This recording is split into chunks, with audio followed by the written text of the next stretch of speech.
The Kodak Snapic A1 recently came out, and I picked some up with my own cash to give it an honest review.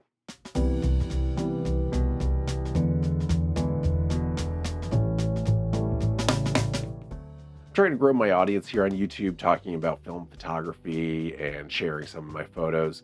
If you can share, like, and subscribe, that would help me out a lot. For a while now, I've been keeping a Kodak Ektar H35 camera in my backpack as a kind of an everyday carry film camera. But I would love to find a backpack camera that takes higher quality photos too. So I'm always kind of on the lookout for one.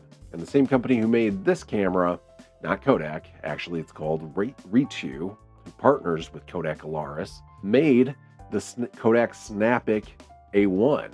So same maker for both cameras. They have two versions of the Kodak H35. There's the H35 base model, which I also have, and there's the H35N, which is what this is. The H35N is basically the same as the H35, except it adds a glass element to the lens, it adds a star filter, and it adds bulb mode, so you can take long exposures with it. Besides that, they're the exact same. So whenever I say H35 in this, just know I'm actually talking about the H35N, the nicer model, because that's what I'm actually using. And the biggest difference between the Snappic and the H35 is that H35 takes half-frame photos, whereas the Snappic takes full-frame photos. They both take 35mm film, but you basically get twice as many photos with this one as you do with this because they're half the size. Besides that, looking at the stats for these two cameras, when it comes to focusing, Snappic has two modes. It has a close-up and a far-away mode, whereas the H35 is fixed focus.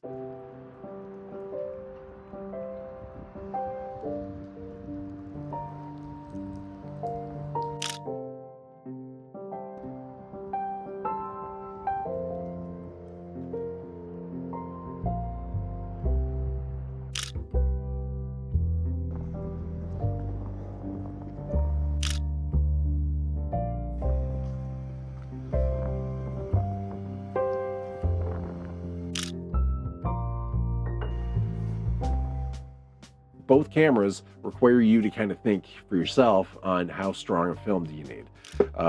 Personally, I say, 400 ISO is good. Snappic, it came out a little underexposed with 400 ISO, but that's normally what works great for me in the H35.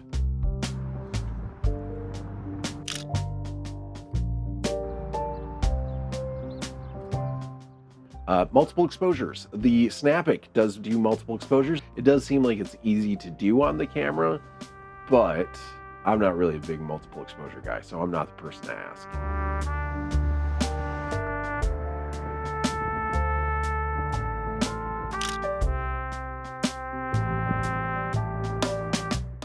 The Snappic takes two AAA batteries.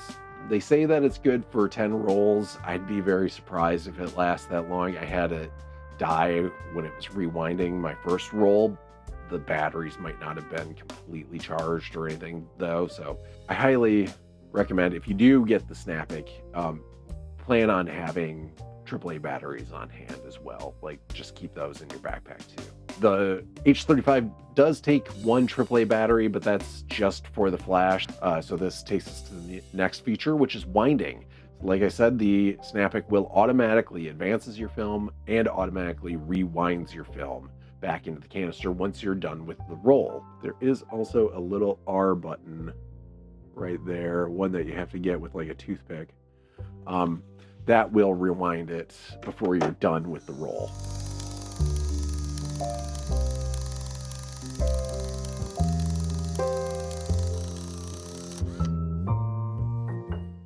And then finally, the cost, it comes down to $99 USD for the Snappic and $65 for the H35N. The base model is closer to like $50 to $55 is what I normally see for it. One issue I found with the Snappic right away when I scanned the negatives was that I was getting little hairs on the top of the frame. And I wouldn't be surprised if some people might get them on the bottom of the frame too. Retu put some felt or velvet on the top and the bottom of the light box for the camera. My guess is they were getting some reflections off of the plastic in that light box, and this is their workaround for it. So on the top and the bottom of the light box, there's some velvet, and you might have to crop that out. So something to keep in mind. So this is kind of just a me thing, but the H35 and the Snappic both suffer from what I feel like is a fatal flaw, and that is that they are rangefinder style cameras. Rangefinder cameras are the original cameras, the original way we used to take pictures, where you would look through a viewfinder, and that would be separate from the lens itself that is accepting in the light and exposing film. So when you take a photo with a rangefinder style camera, most of the time you're totally fine, especially if it's far away. You don't have to worry about anything. But if you get closer up, or if you're trying to take a picture that requires some precision for placement, you're trying to nail, maybe it's a double exposure and you're trying to really nail the placement of something in the frame. It's tough with a rangefinder style camera because of that little distance, just that little distance between your viewfinder and your lens. Causes a big problem called parallax. So you have to adjust. If you're taking a photo, maybe you're taking it from the side, you kind of have to adjust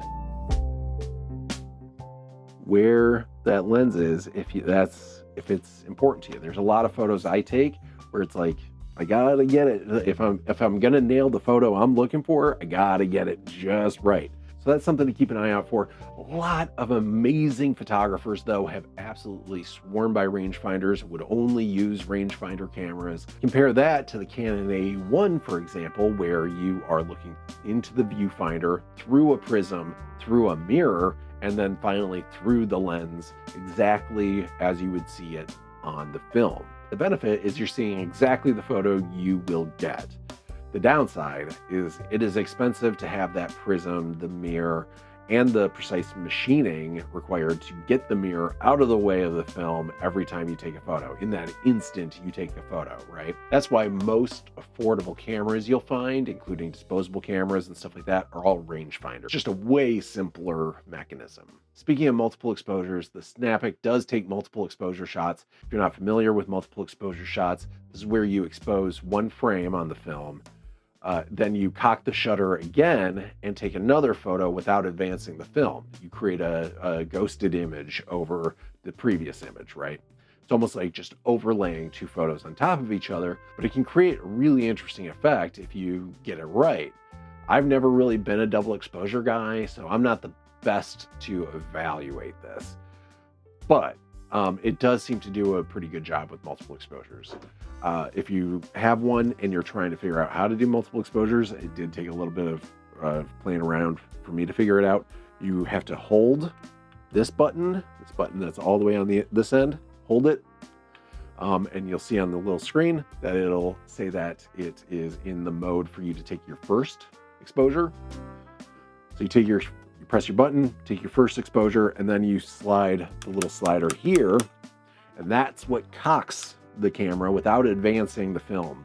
And then you can take your second exposure, and it'll advance after that to the next frame. The H35 doesn't take multiple exposures, so that might be the deciding factor for you right there. They do both have a flash. I like that the Snappic remembers your flash mode. The H35 does too, but that's because it's a literal physical switch. I really wish it had a lens cap. The H35 doesn't, but when it's an old glass lens, you kind of want a little bit of protection. I feel like I really wish they had something that you could just put on there, and maybe it covers the viewfinder too, so that hey, my cap is still on. It would be nice if there was a little bit of protection. They give you like one of the little, dust bags, but I never use those. Real pie in the sky hope for a future feature, like for the A2 or whatever. I would love it if Ritu, seriously, listen to this. If you can figure out how to combine these into being able to just choose between a full frame or a half frame photo, that would be amazing. Where you get 36 to 72 photos per roll, that would be incredible. It would be, I don't know how you would know how many photos you have left, You know, like you wouldn't really be able to estimate that, I don't think. But I would love that. That would be amazing. And to throw this into the ring as well, Ritu, I noticed, also has a camera on their website called the Ultra Wide and Slim that basically is the H35 without a flash.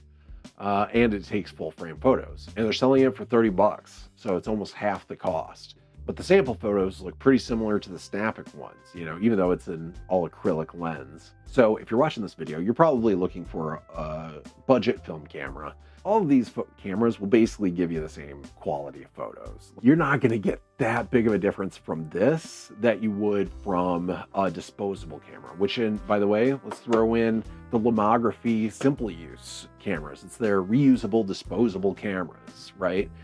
That comes with a flash and a roll of film for 20 to 25 bucks.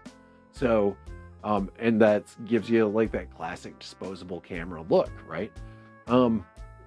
That's basically what you're gonna get from all of these cameras, is that kind of a look. You know, you might get a little bit better image quality out of this, but it's not gonna be that different. It's all about what kind of shooting experience you want to have. Do you want to have that little nice bit of, you know, you just snap it and it advances, you don't have to crank it. If you're looking for a premium backpack camera, this might be the one for you.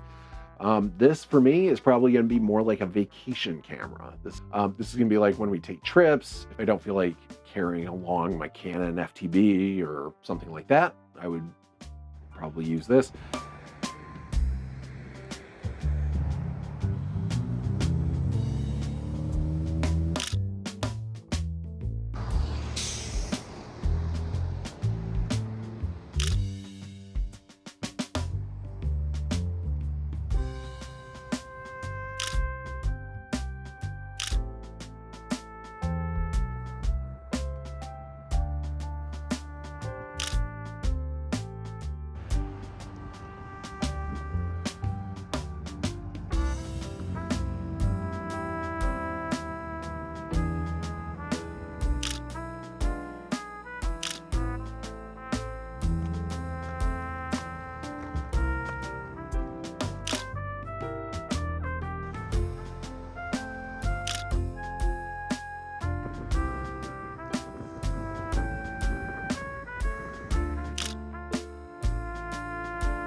So that's it for me. That's where I'm at when it comes to the hunt for the best backpack camera. Do you have an everyday carry camera that you like to use? Put it down in the comments. Let me know.